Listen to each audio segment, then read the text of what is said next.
جب بھی اللہ کی اس زمین پہ کسی انسان نے تکبر کیا، ظلم کیا، تو اللہ نے اسے نشان عبرت بنا دیا۔ تو ویسے ہی حضرت موسیٰ علیہ السلام کے زمانے میں قوم قبط و امالک سے جو مصر کا بادشاہ بنا، جس کا نام ولید بن مصعب بن ریام تھا، جس کو پوری دنیا فرعون کے نام سے یاد کرتی ہے، وہ انسانوں پہ ظلم کرتا تھا اور جو لوگ غریب تھے ان کا حق کھاتا تھا، ان سے سخت مزدوریاں اور کم اجرت دیتا تھا، اور جو انسان اس کا غلام نہیں بنتا تھا اس کو قتل کر دیتا تھا۔ تبھی اللہ نے اپنے نبی موسیٰ علیہ السلام کو حکم دیا کہ اے موسیٰ، فرعون تک میرا پیغام پہنچاؤ کہ وہ انسانوں پہ ظلم نہ کرے، ورنہ اللہ کا عذاب ان کو لے ڈوبے گا۔ جب اللہ کے نبی نے اللہ کا پیغام فرعون کو دیا تو وہ مذاق اڑانے لگا اور کہنے لگا یہاں کا خدا میں ہوں اور میں کسی کے حکم کو نہیں مانتا۔ تو بس اللہ اپنی نشانیاں حضرت موسیٰ علیہ السلام کے توسط سے دکھاتا رہا، اور پورا مصر حضرت موسیٰ کے معجزات کو دیکھ کے حیران ہوتا گیا۔ کچھ ایمان لے آئے اور کچھ فرعون سے سوالات کرنے لگے۔ بالآخر فرعون موسیٰ علیہ السلام کے معجزات کو دیکھ کے اس بات تک آ پہنچا کہ آج میں موسیٰ اور اس کی قوم بنی اسرائیل کو قتل کر دوں گا۔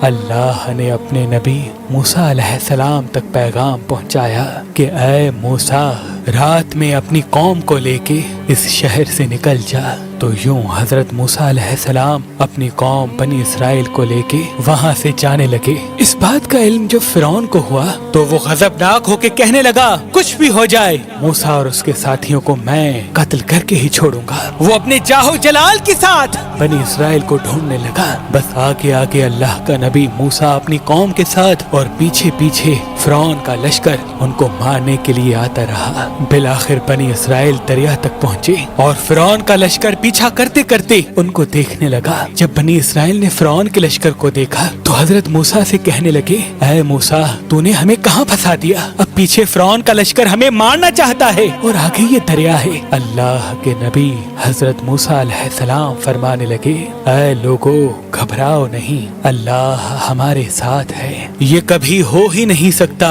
کہ فرعون اور اس کا لشکر ہمیں پکڑ لے۔ سب کہنے لگے اے موسیٰ، اب ہم آگے جائیں گے کیسے؟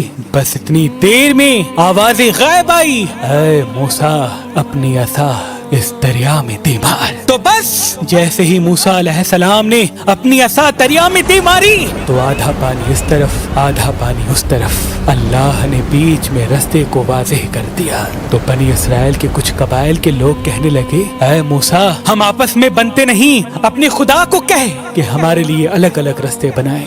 اللہ کے نبی موسیٰ علیہ السلام نے اس دریا میں 12 جگہوں پہ عصا ماری اور 12 الگ الگ رستے بنے، اور وہ 12 قبائل الگ الگ ہو کر دریائے نیل سے جانے لگے۔ جیسے ہی یہ منظر فرعون اور اس کے لشکر نے دیکھا تو وہ بھی ان رستوں پر حضرت موسیٰ اور اس کی قوم کے پیچھے آ گئے۔ جیسے ہی موسیٰ علیہ السلام بنی اسرائیل کے ساتھ دریا کے اس طرف پہنچے اور دریا کے بیچوں بیچ فرعون اور اس کا لشکر موجود تھا، تو اللہ نے پانی کو پھر سے حکم دیا اب ویسے ہو جا جیسے پہلے تھا۔ تو بس وہ پانی پھر سے مل گیا اور فرعون اور اس کا لشکر ڈوب کے مرنے لگا۔ یہ پورا منظر حضرت موسیٰ اور اس کی قوم دیکھ رہے تھے، اللہ کا شکر ادا کر رہے تھے، اور اتنی دیر میں فرعون چیخ کے کہنے لگا میں بھی موسیٰ اور ہارون کے اللہ کو تسلیم کرتا ہوں، میں بھی ایمان لاتا ہوں کہ موسیٰ کا اللہ بڑی قدرت والا ہے۔ اتنی دیر میں آواز غائب آتی ہے کہ اے فرعون، اب ایمان لاتا ہے جب تو دوزخ کی دہلیز تک پہنچا ہے۔ اے فرعون،